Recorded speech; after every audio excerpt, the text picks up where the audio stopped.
15h, l'heure du crime.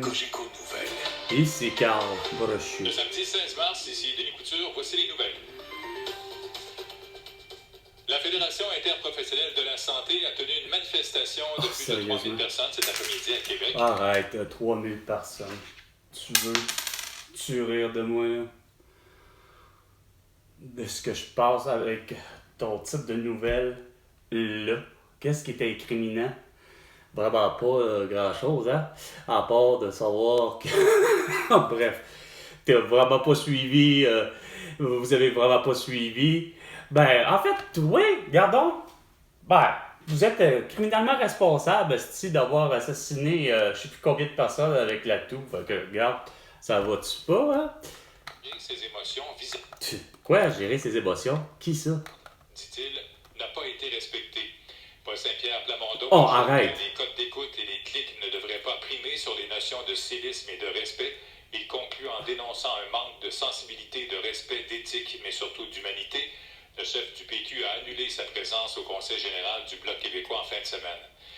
Le chef du Bloc, lui, Yves-François Blanchet, a salué le courage du chef péquiste Paul Saint-Pierre Plamondon.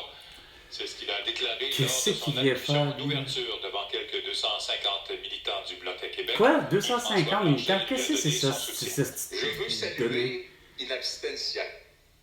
Qu'est-ce qu'il vient de dire là? C'est la première fois que quelqu'un a réussi à utiliser hostie du latin que je comprends pas.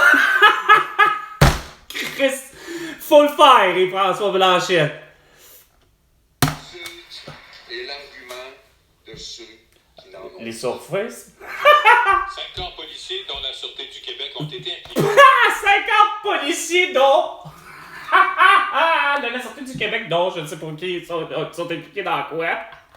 T'en marre tout d'un coup? À très haute vitesse vers 4 Quoi? heures du matin sur les autoroutes 15, 640 et 13 en direction de Montréal. Deux minutes, les 2 minutes se fait pas avec François Pérez, c'est bien long avec Carl Brochu.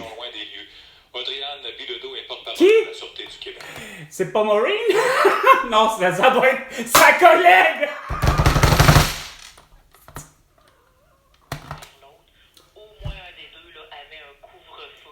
Oh ouais, avait un couvre-feu. Comment ça qu'il y avait un couvre-feu?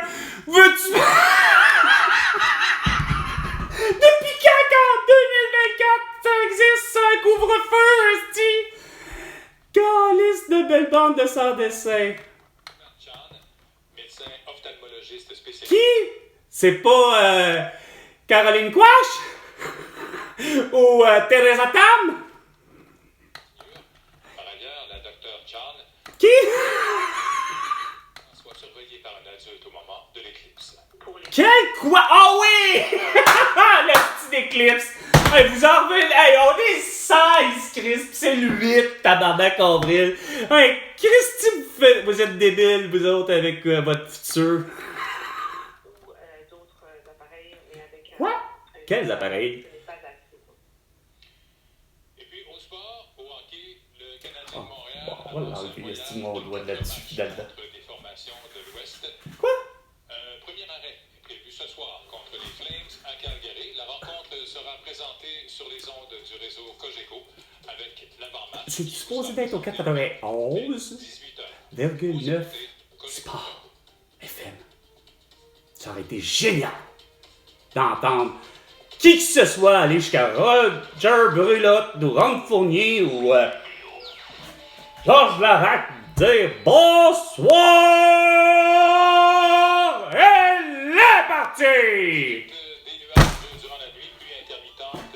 Et pour demain, dimanche, averses et des températures au-dessus des normales de saison. Hein? Pas au-dessus des normales de saison! Chris, t'es pas sérieux? Et au Québec tout entier, et sur la planète Terre tout entière grâce à Facebook, Instagram, TikTok, X et YouTube! Parce que vous voulez tout savoir. Avec Carl Brochu. 17 septembre, Centre Bell, la musique de film, vous tripez là-dessus? Oui!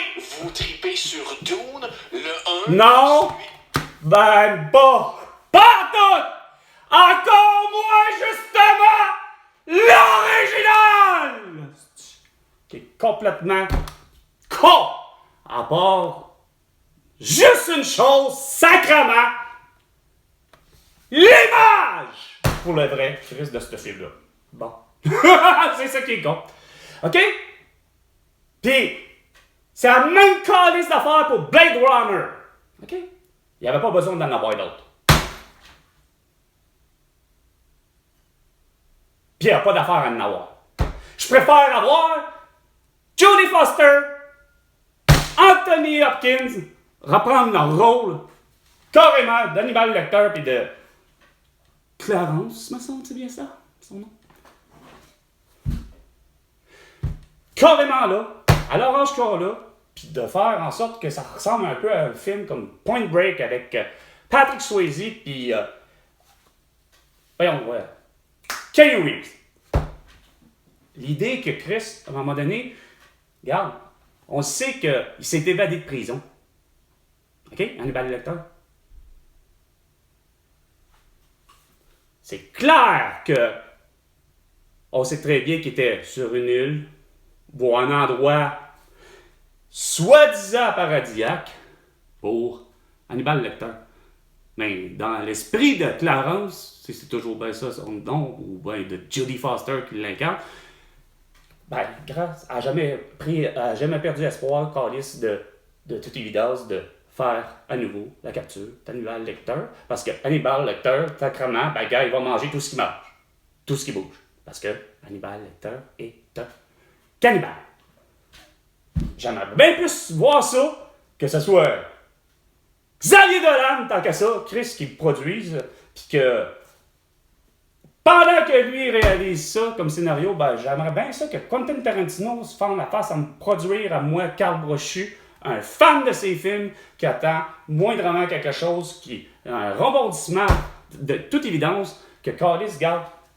C'est clair que Chris, tu me fais pas croire que Chris a pas accompli l'idée avant même sacrément de tuer Bill. Tu me fais pas croire que Chris a pas tué Daryl Hannah. Dit Black Mamba, je pense, ou je sais plus trop encore. Bref, vous avez compris que Chris est pas morte, tabarnak. Elle est complètement aveugle, mais cette femme-là, le personnage, j'ai rien à faire, elle est pas mort. Puis moi, j'aimerais bien ça avoir la mort. Puis, dans l'idée que, de toute évidence, comment j'aimerais avoir ça, là, mais je veux un Christy putain de scénario qui me donnerait ça. Puis oui, je veux un troisième, si jamais, il me semble que je n'ai pas entendu parler qu'il y en avait eu un troisième, mais que j'ai tellement voulu en avoir qu'il y ait un troisième de ce type de film que j'aimais, c'est Sin City. Il y a eu Sin City, il y a eu Sin City 2, puis jamais j'ai entendu parler qu'il y allait avoir un Sin City 3. Mais de toute évidence, dans l'esprit, tout le monde, amateur, moi, de Quentin Tarantino, qui est un amateur fini de cet homme-là, pour ce qui est de ses films, puis d'avoir vu enfin ce que de vivre avec deux de mes amis, soit Shannon et Julie, OK, aller au cinéma et enfin aller voir un film qui s'appelle l'idée d'une composition d'aller au cinéma pour voir deux films, qui peut être, de toute évidence, peut-être de type, pas forcément le même genre de film, mais c'est l'idée du Grindhouse, c'est l'idée, on propose à l'écran de cinéma deux films. Et j'ai vécu ceci. C'est complètement génial. J'ai pas été voir tous les films de Quentin Tarantino au cinéma. Il y en a que j'ai vus au cinéma, d'autres que j'ai vus par le biais, littéralement, de l'achat ou peu importe, là. Et j'ai eu bon, mais Once Upon a Time in Hollywood, désolé, Quentin, c'est pas ton meilleur. Quand même que ça a été oscarisé, je sais pas pourquoi, il y a de quoi j'ai pas compris de l'histoire. Je m'attendais à quelque chose de justement. Est-ce que c'est parce que moi, Carl, s'attendait à avoir justement... Désolé, mais parce que t'as un style tellement reconnu, Quentin Tarantino, pour littéralement être le gars qui va mettre tout ce qu'il y a de plus violent dans ce bon monde, ou tout Colin, tout ce que l'être humain peut faire par rapport à ses perversions, que ce soit comme un film que je sais que c'est pas toi qui as fait, mais je sais pas qui l'a fait, puis je m'en souviens pas, mais il n'y a rien à faire. Un des films les plus géniaux qui a été fait je le regarde là, tant qu'à ça. Je pense que je l'ai. C'est Seven. C'est pas compliqué là. Seven. Puis t'as Kevin Spacey, t'as comment il s'appelle évidemment, je sais que j'ai Fight Club, voyons. Les deux autres excellents comédiens, Brad Pitt puis Edward Norton. Puis, de toute évidence, où je vais en venir, c'est que le film Seven, je sais que je l'ai vu, j'ai adoré, là, capoté, là, on s'entend. Ben, regarde, je vous vois un autre des films qui est bon, puis je sais pas c'est qui, c'est Basic Instinct. Écoutez, Sharon Stone, puis Michael Douglas, là, je m'excuse, là, mais Chris, c'est un esti de film, là, ça, là. Mais je sais juste plus chez qui a réalisé Basic Instinct. Quoique, rendu là, au moins celui-là, je sais. Attendez, Cocoon, rendu là, ça c'est un autre bon film. Basic Instinct, Fight Club, que je disais. Puis curieusement, dans ceux que j'ai adorés, tout ça à cause des yeux. Je vais vous avouer, j'ai rien à faire. Tout ça, From Dusk Till Dawn. Bon, qui c'est qui m'a... Ah, ben tant mieux. Rien. Accepté. Hey, salut. Oui, papa, et toi? Hein? Je suis en train de faire en ce moment, ma vidéo. Ben non, reste là.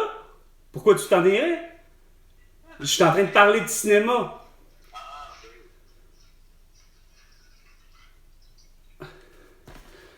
So, comment ça va, toi? Ça va. Je me demandais si tu faisais quelque chose aujourd'hui à part ça. À part de quoi? À part les vidéos. Ben, voyons,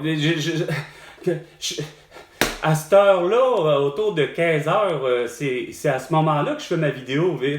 C'est vrai, c'est ton heure 15 heures si j'ai même pas checké l'heure. Oh, mais il dit j'ai même pas checké l'heure. Non, mais c'est bien correct, ça. Mais... Moi, je l'ai fait aujourd'hui avec un enfant, fait que je suis comme tout seul. Ah, ok, ben c'est correct. Ça, je faisais le ménage depuis le matin, d'aller chez Costco, faire mes commissions.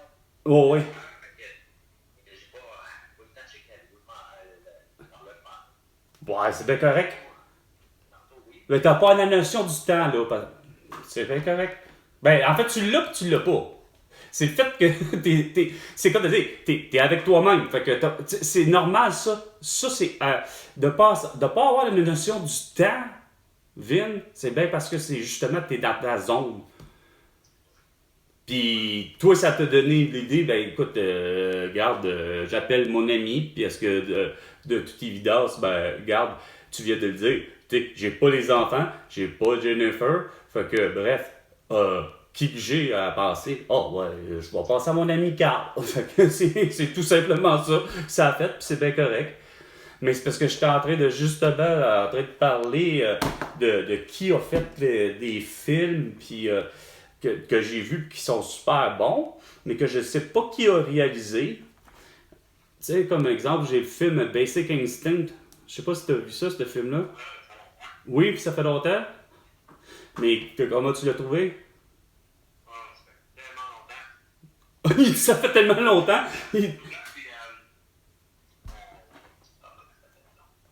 Oh oui, vas-y, je sais que tu le sais. La belle blonde, là. Ah ouais! Qui? Ouais, c'est ça, Sharon Stone.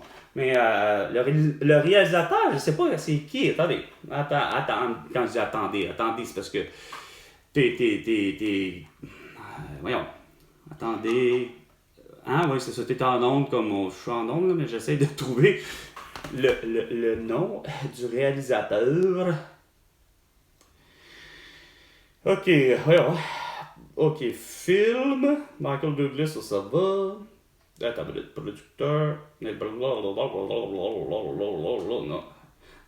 Mais donc, est-ce que je suis en train de comprendre que le réalisateur du film, c'est Michael Douglas? Voyons, attends. Ça peut avoir du sens, non? Mais parce qu'habituellement, t'as une minute. Producteur. Ah non, ok, mais ça veut dire que quand même, ben, malgré tout, ça aurait pu. De ce que je comprends, je viens de voir directeur de photographie. Voyons. Il n'y a pas de directeur, habituellement, qui dit ça. Hey, bon, attends une minute. On va faire attention, on va faire autrement, on va faire une petite recherche pour m'aider, là. À moins que ça va aller comme ceci. Une recherche Google, mais pas prononcée, là. Il va falloir que je fasse Google, là-bas. Ah ouais, donc. Ah, pourquoi il faut que je fasse ça? Google. Pensez à Google pour avoir la réponse. C'est pas grave, on passe à d'autres choses. Mais j'ai comme un film comme Cocoon. Je sais pas si t'as vu ça, Cocoon. Oui, ça c'est un film avec une femme qui est vedette là-dedans. Non. Non? Non. C'est pas ça? Non. C'est comme un œuf là, sur la Ouais. Ben, un œuf. d'Alien. Ouais, ben c'est ça, un œuf d'Alien. Ah, ouais, tu dis avec la femme. Ah, ok. Oui, ok, je vais te comprendre avec la femme que Cocoon avec Ron Howard.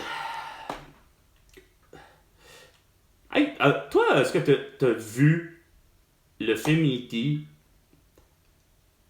Oui, j'ai vu le film. Ok, mais est-ce que tu l'as vu au cinéma? Est-ce que t'as été voir ça, peu importe l'âge, là, mais si tu l'as vu, c'est parce que t'étais aussi jeune que moi, là. Mais t'as eu la chance de le voir au cinéma ou ça a été... Si ma mémoire est bonne, oui. C'est mon premier film, je pense, de ma vie que j'étais au cinéma. Ok.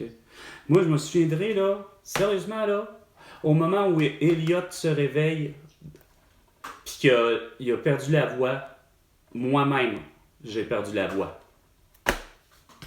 Je te mens pas. J'étais au cinéma, à Repentigny, avec mes parents, puis ça s'appelait, je pense, je sais pas, ça s'appelle encore comme ça, je pense, les Galeries de Repentigny. Puis... Galerie Rive-Nord, à Repentigny, puis il y avait un cinéma, puis non loin, Valmont, il y avait un cinéparc avant. Puis il y a un horaire. J'ai eu la même émotion, j'ai eu une extinction de voix au moment où ce que Elliot vient pour crier, ok, puis hurler. Puis, en fait, juste le avant, quand il se promène dans les champs de blé, il n'y a rien à faire, il y avait une extinction de voix. Puis moi-même, à ce moment-là, il n'y avait rien à faire. J'avais une extinction de voix, puis autant mon frère que ma mère, puis mon père, ils en étaient tous témoins. J'étais plus capable. J'essayais de dire quelque chose. Puis le pire, c'est que le plus drôle de ce phénomène-là, c'est que oui, moi, Carl, a hurlé Chris dans le cinéma, probablement plus fort que tous les autres, hostie. Puis c'est moi qui ai émis quasiment la voix de Elliot au final. Je sais pas si tu saisis. Écoute, dans le cinéma, là, il n'y a rien à faire, là. On est, à la seconde, on est tous hypnotisés. Mais on comprend tous les choses différemment. Puis, j'arrive, je suis installé, c'est pas des faces, tu sais. Je m'en souviendrai tellement. On est assis, mais on veut pas au cinéma, tu sais. Ouais, c'est super confortable, peu importe tout ce que c'est, ok, Vin? Fait que, là, moi qui arrive, pis qui. Alors, je suis en train de te perdre, là. Attends, là. Qui arrive, pis que veut pas, j'ai eu comme l'impression d'être le personnage veut pas. Tu rentres dans le film, puis le personnage qui peut me correspondre le plus à écouter, c'est pas être la petite fille, sa sœur. moi, Carl, et il devient Elliot hostie, à ce moment-là, tu sais. Fait que ça fait pas juste figure de style que pour le vrai. Écoute, quand il l'a vu, tu sais, on s'attend, on sait tous qu'il va avoir, on va le voir, Chris, pour la première fois dans le champ de blé, tu sais, dans le sens on n'est pas con, là, on lui a déjà vu sa calice de face, là, tu sais, Chris, ils l'ont fait, le petit Chris de dessin, tu sais, le petit Chris de maquette, fait que bon, ok. On sait bien que c'est une petite marionnette, puis on s'attend tous que ça va être une crise de marionnette. Ah ouais! Le problème, Vince, c'est qu'il n'y a rien à faire. Tu réagis. T'as pas le choix de réagir. Tout le monde a steppé ou presque. Ah, les adultes, peut-être probablement moins, parce que, écoute, ils savent, ils connaissent l'histoire, puis ils l'ont vu venir, là, mais tu sais, quand t'as justement l'âge approximatif d'être prêt à écouter E.T., qui donne, je pense que c'est sorti quoi, E.T.? Il est sorti en 82, ça nous donne 5 ans, je me trompe pas, à peu près. Ben, tu sais, à ce prix, j'ai steppé quand j'ai été le seul de mes 5, pas de mes 5, mais de mes 4, de ma famille, là, tu sais, qui a steppé, par exemple, qui a quand même hurlé parmi les enfants qui ont hurlé, pareil, par avoir eu peur, tu sais, OK? Sauf que d'entendre mon père dire, prends pas ça comme ça, puis là, je viens pour essayer de dire, non, je prends pas ça comme... Je me rends compte que je suis pas capable de dire, non, je prends pas ça comme ça, et j'ai juste comme, tu sais, le sursaut un peu normal, là, tu sais, sauf que pour essayer de tout expliquer ça, j'avais plus de voix. J'avais une extinction de voix, comme Elliot qui était juste auparavant, quand il se réveille, justement, puis qui avait entendu du bruit, puis là, qui vient quasiment pour dire maman, ou je sais pas quoi, puis oups, il n'y a plus de voix qui sort. Puis sinon, Fight Club, est-ce que tu as déjà vu ça, Fight Club? Ça fait longtemps ce film-là aussi, c'est avec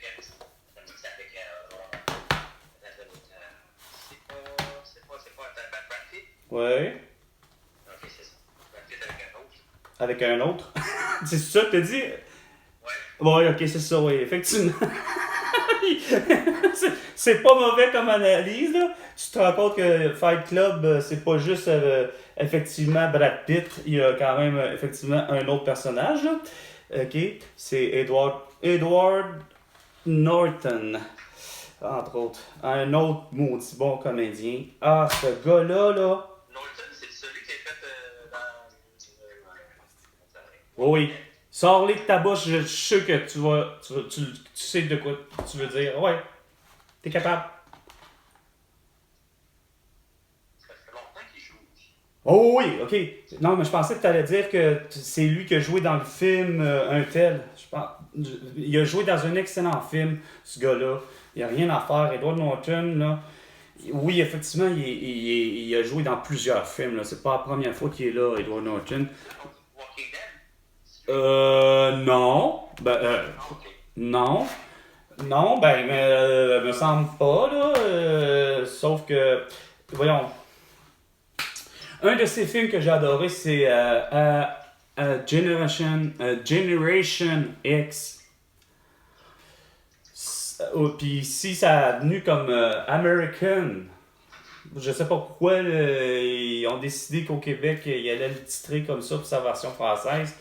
American Generation X, il me semble que c'est ça. Puis le plus drôle de ce film-là, c'est que le plus drôle, c'est une conscience. C'est un excellent film. Je suis encore là, je sais même pas. Voyons, je suis même pas capable de trouver c'est qui l'a fait, ce putain de film-là de. Voyons. Fight Club, mais.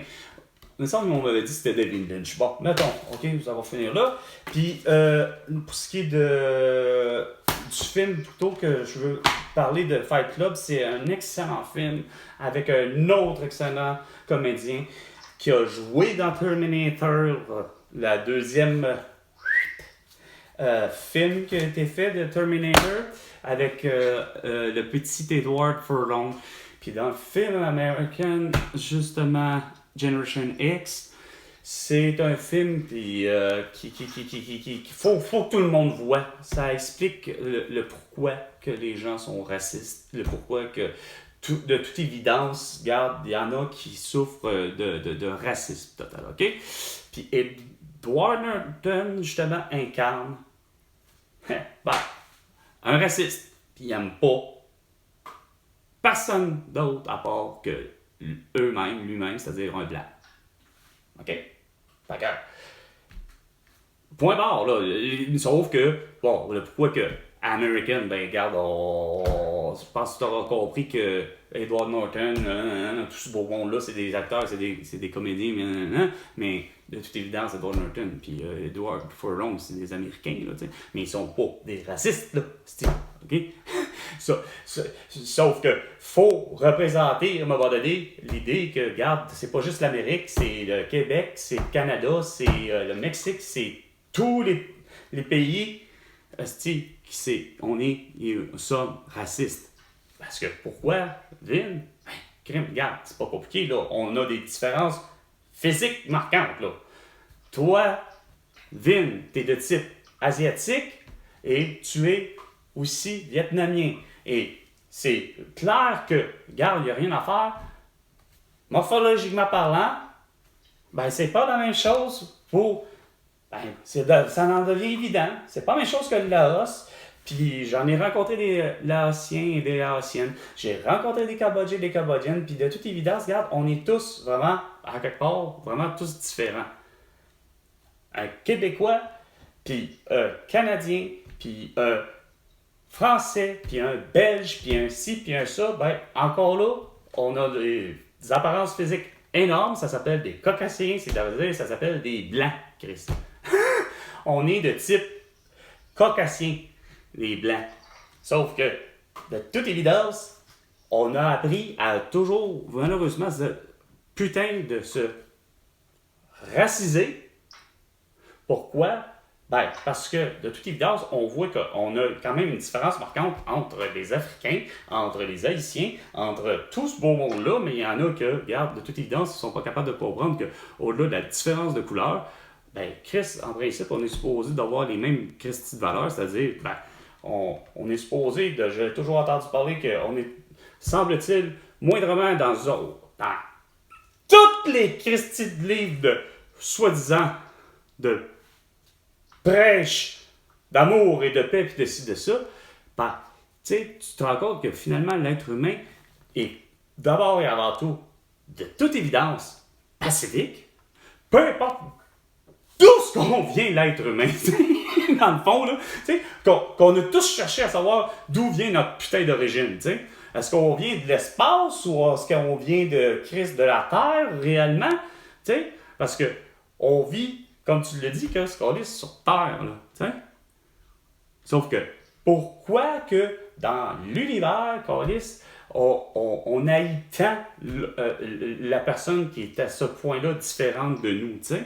Fait que ce film-là, là où je vais en venir, c'est que il y a une scène que Edward Norton m'a fourni, OK? Parce que, de toute évidence, il faut comprendre que dans le film, je vais essayer de te scénariser, c'est que Edward Norton, comme tu l'as pas vu, il faudrait que tu le vois, quand je te dis, ça parle de racisme, ça explique la source du racisme. Fait que, de toute évidence, c'est qu'Edward Norton, comme je te dis, c'est pas un raciste, là, mais il me fournit un visage de quelqu'un qui en était un, puis fier de l'être, d'avoir commis. Hostie, Vin, il a tué quelqu'un dans le film, OK? Le personnage, je n'ai aucune idée de comment il s'appelle, mais je sais très bien que ça a été incarné par qui, c'est Edward Norton, OK? Les yeux de ce gars-là, quand que il se fait arrêter par la police, puis tout, puis il vient tuer un noir, littéralement, devant sa famille, devant son terrain. OK? Mais il l'a tué, c'est parce que la façon dont il tue, OK, c'est qu'il fait mettre sacrament la mâchoire. Donc, c'est quoi de dire? C'est ouvre ta bouche, il met la mâchoire, OK, littéralement sur la chaîne de trottoir qui délimite le terrain de chez lui, OK? Puis après ça, il s'en va, il donne un esti de coup de pied derrière la tête, évidemment. Tu auras compris que il lui enfonce la mâchoire au grand complet. Fait qu'il ouvre la mâchoire, il défonce tout, fait qu'il le tue. OK? Sauf que Callis, à la caméra, c'est parce que l'angle de vue, mon homme, je te jure, Chris, c'est fou comment est-ce qu'ils ont pu prendre cette scène-là. Ça, ils n'ont pas montré ça. Évidemment, tout est fake. Tu vois pas du tout, Vin, le coup de pied, OK? Ce bout-là, c'est une scène qui est complètement objective. Tu ne vois que un comédien noir qui a la bouche, Vin, sur la céramique, pas la céramique, mais la chaîne de trottoir, OK? Là, tu vois mon Edward Norton, Edward qui s'en va, puis qui court vers le gars. Ça, c'est la scène qui suit. Puis que là, tu vois Edward lever le genou, puis tu sais, bon. Mais c'est que, scène suivante, la police arrive, puis etc., OK? Prend les menottes, mais il y a... Là, ça, c'est une scène qui devient, j'appellerais quasiment subjective, c'est que l'angle de caméra, OK, par rapport à cette scène-là, elle devient tellement subjective, c'est que il appelle ça en cinéma le close-up.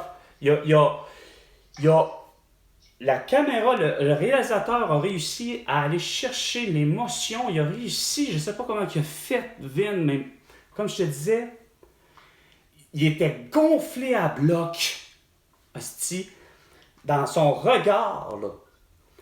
Puis ça a paru dans toute son expression. Puis quand que l'idée que, bon, là, la scène fait en sorte que, bon, c'est que, curieusement, le pourquoi que je ressens ça, puis que je suis en train de te dire que Edward Norton est relativement tellement un bon comédien que j'y donnerais ce que j'appellerais, veux pas, le prix des prix, le prix d'excellence, le prix Carl Brochu, finalement, pourquoi l'appeler Oscar, mais ça viendrait à ça. L'idée, là, la scène qu'on je pourrais donner sacrément, justement, à quelqu'un qui m'a offert sacrément de l'émotion, là, de voir dans son visage la fierté d'avoir fait.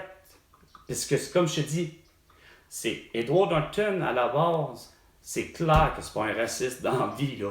Mais d'aller chercher l'émotion, là, c'était d'une beauté, dans un sens, de voir le gars, il en était fier, solide d'avoir fait ce geste-là, man.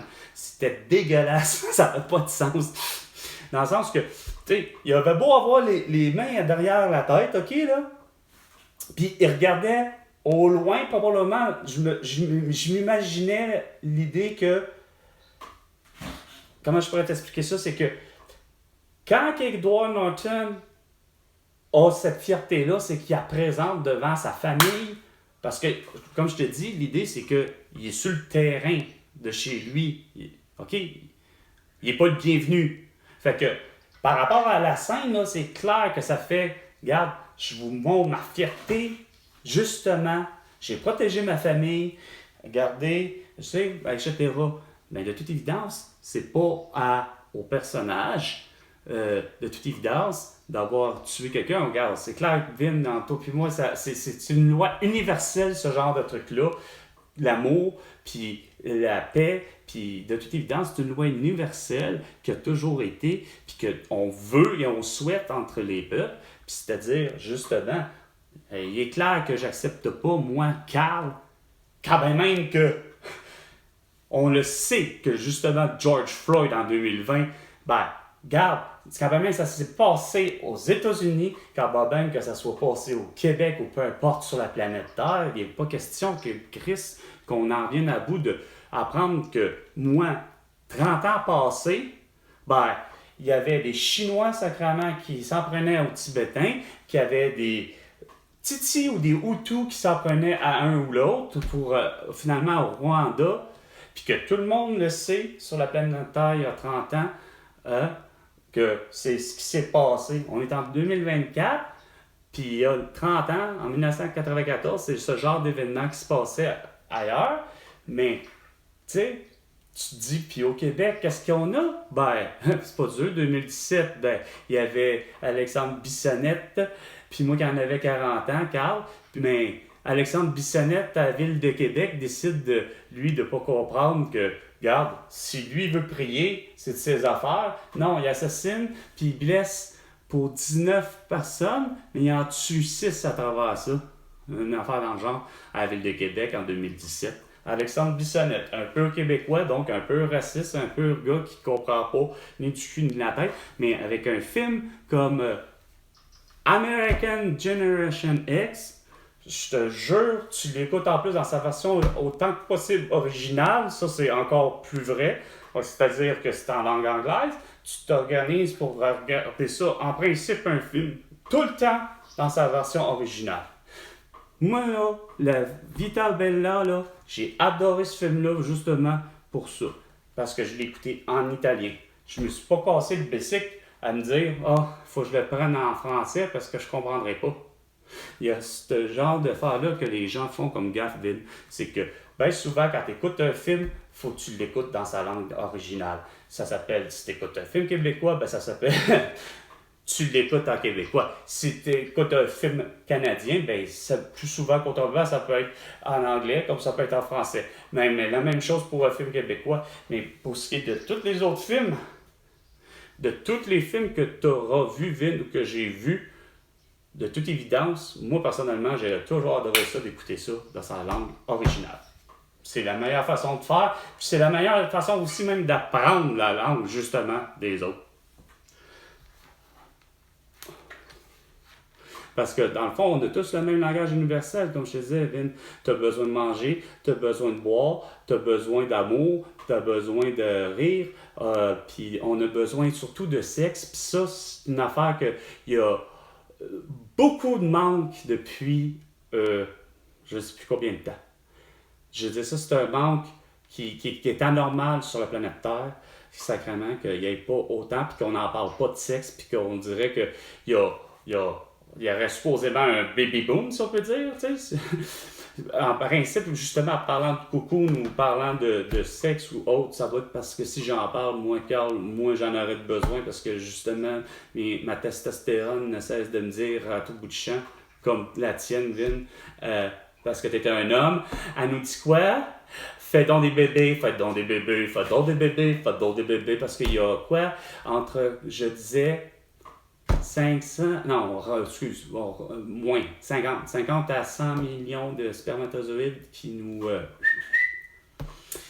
La seule différence que tu as, et que moi j'ai, ben toi, t'as coupé le canal famille des deux côtés. Fait que bon, moi, non, c'est encore là, très présent. Et curieusement, c'est présent encore pour ma grand-mère. Puis, mais c'est de toute évidence, ma grand-mère, ça ne fonctionne plus. Mais ma mère, elle n'en a plus. Puis c'est parce que c'est genre, ils ont finalement retiré l'utérus et ovaires à défaut de finalement dire que elle pourrait avoir cancer. Bon, puis sur le tard, pour le vrai, là, faut pas penser que ma mère, ça a été c'est bien après la ménopause. Puis même au-delà de ça, c'est bien parce qu'il y avait effectivement une problématique de cancer de l'utérus qu'on appelle. Ça a l'air, ça existe. Fait que, tant qu'à ça, tu coupes tout, t'enlèves tout. T'enlèves les ovaires, t'enlèves les trompes de Fallope, puis t'enlèves l'utérus. Sauf que tant qu'à moi, comme je disais, je donnerais bien, pas de moi parce qu'il faut bien que je vive, mais regarde, de tous les morts qu'il y a eu, Vin, au Québec en 4 ans, là, tu ne me feras pas croire qu'il n'y a pas un mort qui a de tous les genres, là, en passant, parce qu'il n'y a pas juste des morts de lepto, là, Vin, hein. Il y a eu des morts par noyade, il y a eu des ci, des ça, là, tu sais, il doit pas avoir des corps de ce monde qui collinent. Pourtant, j'avais pour philosophie, puis je l'ai toujours faite, j'ai toujours signé, moi.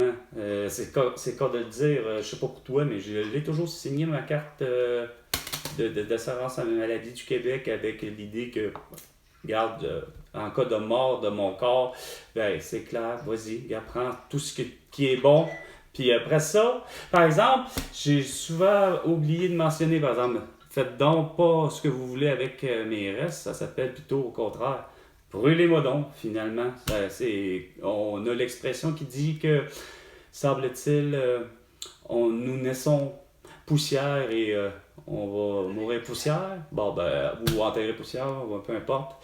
Puis, ben, par contre, j'avais dit, en 2020, littéralement, j'avais mis, justement, mais donc mettre des cendres sur le kilomètre zéro en face du Parlement de Québec durant, carrément, le 14 mars, point, de l'année que je meurs. Tu sais, mettons, je meurs d'ici 5 ans, ben, bon, ben, écoute, si je meurs, peu importe quand, encore là, d'ici 5 ans, tu sais, c'est sûr que ça tombera pas forcément le 14 mars, ben, c'est juste pour dire que Carl il est né le 14 mars, puis il aura été ses cendres déposées au kilomètre zéro qui se trouve être en face du Parlement de Québec, parce que à cet endroit-là, c'est supposé être le centre du Québec. Et bon, that's it. Regarde, en voulant dire, de toute façon, advienne que pourra, le vent le tassera, puis advienne que pourra, si ça tombe par hasard parce qu'il y a de la neige, parce que 14 de mars, c'est parce qu'on est encore en hiver, hein? Il y a bien du monde qui pense qu'on n'est pas en hiver parce que on n'a pas de. Puis moi-même, toi, Vin, moi, Carl, rien à faire. Il n'y en a pas eu de neige cette année, Vin. Nulle part. Je sais pas, toi, à Laval, que ça a l'air, là, mais t'as-tu le sentiment, là, c'est pas que encore, en hiver que nous sommes, t'as-tu l'impression d'être en hiver, moi, petite merde? Non, c'est bon, j'avoue. Écoute. Tu sais, ironiquement, c'est parce que c'est plate à dire, puis je me tiens à dire que c'est sûr que c'est ça qui est plate. Je l'ai eu, moi. 40 cm de neige, 14 de mars 2017. Fait que, garde, c'est pas impossible. C'est ça qui est con. Puis, ça a déjà été vu, de la neige, en juillet. Bon, fait que, garde, c'est tout à fait normal, ce genre d'affaires-là. Hein? Sûrement que ça va nous prendre, là. C'est juste bien que ça ne donne pas, Vin. C'est pas pareil.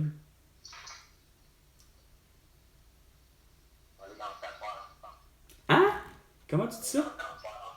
Danser? Oh! Toi, c'est bizarre que. Quand t'es seul, t'es bizarre dans le sens que. J'arrive pas à comprendre ton. Voyons. Ben, quoi que. Oui, je te comprends. Oui, c'est le fun de danser, mais. C'est que Vin, dans le fond, là, t'es comme moi. Sais-tu qu'est-ce qui arrive? J'ai toujours associé la danse avec le sexe. Mais oui, mais c'est la même affaire! Tout est la même affaire. Pourquoi ça te démange? Tu vas voir la comparaison, c'est parce que c'est du sexe. La danse, c'est du sexe. Parce que la danse de l'amour, ben écoute, Vin, tu t'es marié. La danse de l'amour, c'est ça. Je veux dire, c'est tout est ça. Puis ta voix, c'est la même chose aussi. Nos voix aussi. La voix des femmes, la voix des hommes. C'est. Comment je dirais ça?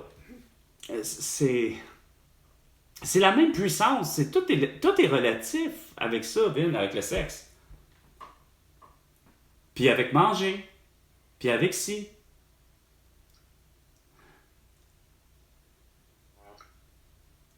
Parce que ton esprit est quand même très bonne de la mienne. Parce que oui, comme tu parlais du film Cocoon, je parlais, mais que tu avais dit quand tu parlais de la femme, ouais, c'est parce que, ouais, autant Sharon Stone que méchant père de Dieu. Ça n'a pas rapport avec la paire de yeux de la femme, justement. Puis toutes les paires de yeux de ce film-là, dans le film Cocoon. L'autre, voyons, comment il s'appelle, lui, déjà? L'acteur qui incarne, d'ailleurs, le petit frisé, là, qui s'en va en mer avec... puis qui ont une relation sexuelle avec... Lui a une relation sexuelle avec un extraterrestre, là, avec les cocons, voyons, lui, c'est quoi son petit nom? Steve... il y a des beaux yeux, lui, avec. Hein? Je sais pas. Comment? Tu sais pas? Je sais pas. Ah. Ah, sorry, ça manquait un petit peu. Oh, c'est bon, vas-y.